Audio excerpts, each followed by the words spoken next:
O motor elétrico transforma energia. A energia elétrica recebida no estator é transformada em um campo magnético que força o deslocamento do rotor, que é o eixo onde está acoplada a máquina de tração. O motor que utilizamos é o assíncrono. Este motor se compõe de um estator, com bobinas, e de um rotor. Como se produz este campo magnético no estator? O campo magnético produzido por um estator pode ser observado com a ajuda de uma agulha imantada. Essa agulha, colocada no centro do estator, gira. O movimento da agulha é devido à ação de um campo magnético giratório. Para que a agulha magnética gire, é necessário receber a ação de um campo magnético giratório. Portanto, as bobinas do estator produzem um campo magnético giratório. Mas como é que, sendo fixas, as bobinas do estator podem produzir o mesmo efeito de um ímã que gira? Em lugar de um ímã permanente, pode-se usar uma bobina ligada em uma corrente contínua. Um dos polos da agulha imantada é atraído pelo campo magnético da bobina. A bobina gira e cria um campo magnético. A rotação da agulha imantada mostra que existe um campo magnético giratório. O campo giratório pode ser produzido por 3 bobinas fixas.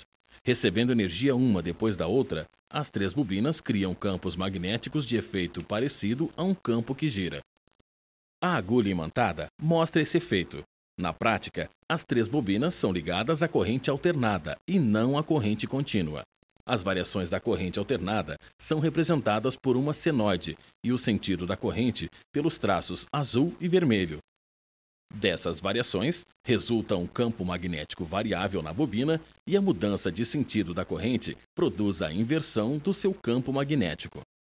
Se uma corrente alternada passa pelas bobinas, teremos 3 campos magnéticos em fase entre si. Portanto, vamos defasar as 3 correntes em 1/3 de período, uma em relação à outra. Teremos, assim, correntes trifásicas. Essas correntes trifásicas passam pelas bobinas. Para apreciarmos os efeitos destes 3 campos magnéticos, vamos colocar uma agulha imantada em seu centro.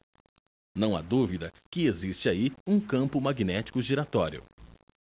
Depois de 1/6 de período, as intensidades de corrente nas bobinas já não são mais as mesmas. A intensidade de corrente na bobina verde diminui e também o seu campo magnético. A intensidade da corrente e o campo magnético da bobina castanha estão em máximo. O polo sul da bobina castanha atraiu o polo norte da agulha, enquanto que as bobinas verde e amarelo atraíram o polo sul da agulha. Durante este 1/6 de período, o campo magnético e a agulha giraram 1/6 de volta.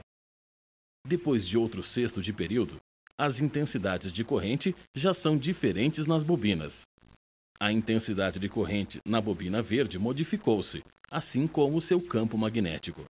O mesmo acontece com a intensidade da corrente e o campo magnético da bobina amarela. E também com a intensidade da corrente e o campo magnético da bobina castanha. O polo sul da agulha é atraído pelo norte da bobina amarela, enquanto que o polo norte da bobina é atraído com a mesma força pelas bobinas azul e castanha. Em resumo, as 3 intensidades de corrente e os 3 campos magnéticos variam ao mesmo tempo.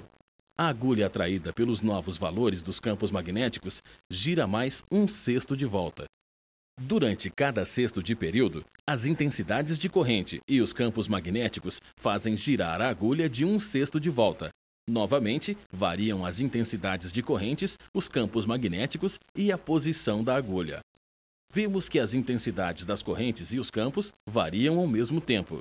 Em cada 1/6 de período variam os campos magnéticos, a posição das agulhas, os campos magnéticos, a posição da agulha e assim por diante.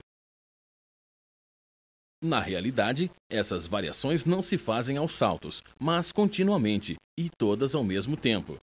Na prática, ao invés de 3 bobinas somente, o estator tem pelo menos 6 bobinas. Uma armadura magnética aumenta os campos produzidos pelas bobinas.